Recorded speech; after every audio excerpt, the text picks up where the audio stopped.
আসসালামু আলাইকুম ওয়া রাহমাতুল্লাহি ওয়া বারাকাতুহু। পবিত্র জিলহজ মাস আমাদের দোরগোড়ায়। এটা শুধু হজ আর কোরবানির মাসই নয়, বরং এই মাসে রয়েছে এমন কিছু বরকতময় দিন যে দিনগুলোতে আমল আমাদের জীবন বদলে দিতে পারে। চলুন জেনে নিই এই মহামূল্যবান সময়ে আমরা কি কি আমল করতে পারি যাতে আল্লাহর নৈকট্য ও অপার স্বভাব অর্জন করা যায়। আমরা কি জানি জিলহজ্জের প্রথম 10 দিন, এই দিনগুলো পৃথিবীর সবচেয়ে বরকতময় সময়। এই 10 দিনে আমরা কি করতে পারি? নিয়ত ঠিক করা। এই দিনগুলোতে আমরা আল্লাহর সন্তুষ্টির জন্য নিজেকে বদলাতে চাই।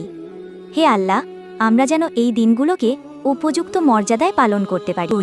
বেশি বেশি তাওবা করা। আমরা নিজেদের ভুলগুলো মেনে নিয়ে আল্লাহর দরবারে ফিরে যাই।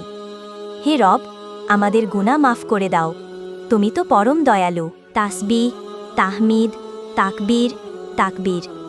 আমরা সুবহানাল্লাহ, আলহামদুলিল্লাহ, লা ইলাহা ইল্লাল্লাহ, আল্লাহু আকবার। মুসনাদে আহমদ। 4. রোজা রাখা। আমরা যদি পারি প্রথম 9 দিন রোজা রাখি, বিশেষ করে আরাফাহর দিন। এই দিনে রোজা 2 বছরের গুনাহ মাফের কারণ হয়। সহিহ মুসলিম। কুরবানির প্রস্তুতি।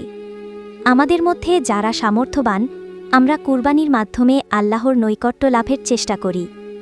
কুরআন তেলাওয়াত ও সালাত। এই সময় আমরা কুরআনের সঙ্গে বেশি সময় কাটাই এবং ফরজ নামাজের পাশাপাশি নফল সালাতও আদায় করি। সাদকা ও দান। আমরা যার যতটুকু সামর্থ্য আছে ততটুকু দান করি এই বরকতময় দিনগুলোতে। এমনও হতে পারে এক একটি দান আমাদের জন্য জান্নাতের দরজা খুলে দিতে পারে। প্রিয় মুসলিম ভাই ও বোনেরা, আমাদের এই দিনগুলো চলেই যাবে, কিন্তু আমাদের ঈমান, আমাদের আমল, আমাদের নিয়ত, এগুলো থেকে যদি কিছু থেকেই যায় তাহলে সেটাই আমাদের সফলতা। চলো আমরা সবাই মিলে এই জিলহজকে নতুন করে জেগে ওঠার একটা সুযোগ বানাই। আমরা কি এবার একটু বদলাতে পারি না? হে আল্লাহ, তুমি আমাদের কবুল করে নাও।